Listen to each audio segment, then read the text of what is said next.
નમસ્કાર ખેડૂત મિત્રો, આજે હું બોટાદના નાગલપર ગામની અંદર એક ખેડૂત મિત્રની વિઝિટ ઉપર આવ્યો છું. હવે મિત્રો, આ બેલ્ટ ઉપર જ્યાં હું ઊભો છું ત્યાં મિત્રો હાલ મરચીનું વાવેતર છે અને આ મરચીની અંદર સારામાં સારી વૃદ્ધિ પણ મિત્રો જોવા મળે છે, જે આપ જોઈ શકો છો.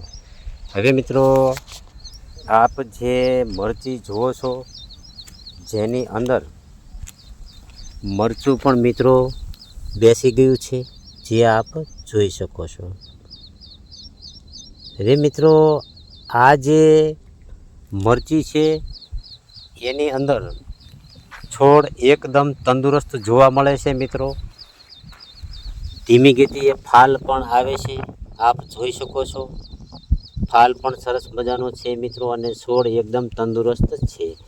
હવે આપ સૌને એ પણ જણાવું છું કે ફાલ પછી મરચું પણ બેસવાની શરૂઆત થઈ ગઈ છે મિત્રો, અને નીચે મિત્રો મરચાં પણ બેસી ગયા છે, જે આપ જોઈ શકો છો.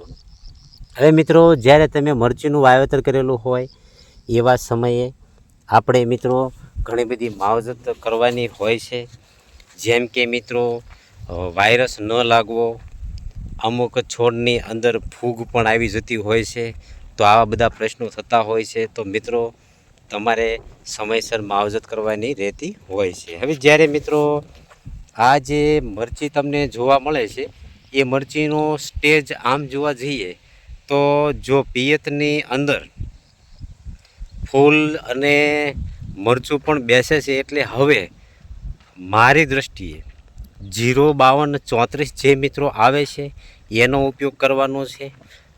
એના આળેગાળે એટલે કે 1-2 દિવસ પછી જે કેલ્શિયમ નાઇટ્રેટ આવે છે એનો પણ મિત્રો ઉપયોગ કરવાનો રહેશે, જેના થકી આ જે મરચું છે મિત્રો એ મરચાંનું યોગ્ય આકાર આવે. સલ્ફરનો પણ પિયત કરવાનું રહેશે, જેના થકી મરચીના પાકની અંદર તીખાશ પણ આવે, રોગ પ્રતિકારક શક્તિમાં પણ વધારો થાય, ફૂગ સામે રક્ષણ પણ મિત્રો મળતું રહે.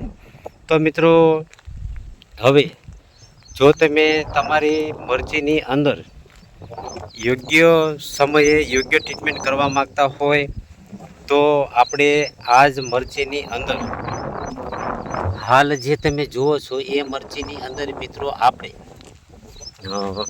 05234 છંટકાવમાં પણ લેવાનું છે. એ 15 લીટરના પંપની અંદર 100 ગ્રામનું માપ રાખીને છંટકાવ કરશું તો આ જે મરચું તમને જોવા મળે છે જેની અંદર ગરભ ભરાશે, પોટાશ દ્વારા મીઠાશ આવશે, શાઇનિંગ આવશે, અને મિત્રો આગળ જતાં આ જે ફાલ બેસતો હોય એ ફાલમાં પણ મિત્રો રાહત મળતી હોય છે, એટલે કે સારામાં સારું ફ્લાવરિંગ બેસતું હોય છે, ફોસ્ફરસ અને પોટાશની પૂર્તિ થતી હોય છે. તો સારામાં સારું મિત્રો આપણી મરચીની અંદર એ રિઝલ્ટ પ્રાપ્ત થતું હોય છે. હવે મિત્રો આપ સૌને એ પણ જણાવું કે જો કેલ્શિયમ તમે આપેલું હોય તો આવી રીતે જે મરચું તમને વાંકું જોવા મળે છે મિત્રો, એનો આકાર નેચરલી જે કુદરતી આવવાનો હોય એ પણ મિત્રો આવી જતો હોય છે.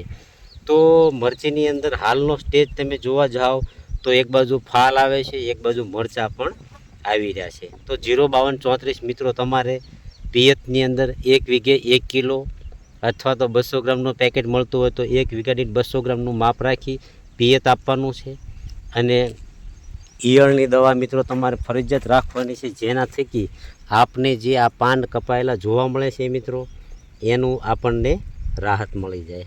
એટલે કે ઈયળની દવા 05234 સરસ મજાનું રિઝલ્ટ આપશે.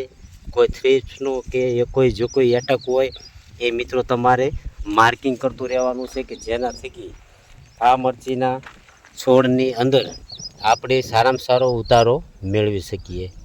તો મિત્રો આપ સૌને જણાવું છું કે ખાસ કરીને મરચીનું વાવેતર કરેલું હોય તો સ્ટેજ પ્રમાણે વોટર સોલ્યુબલ ગ્રેડનો તમે ઉપયોગ કરશો તો સારામાં સારું પરિણામ પ્રાપ્ત થશે.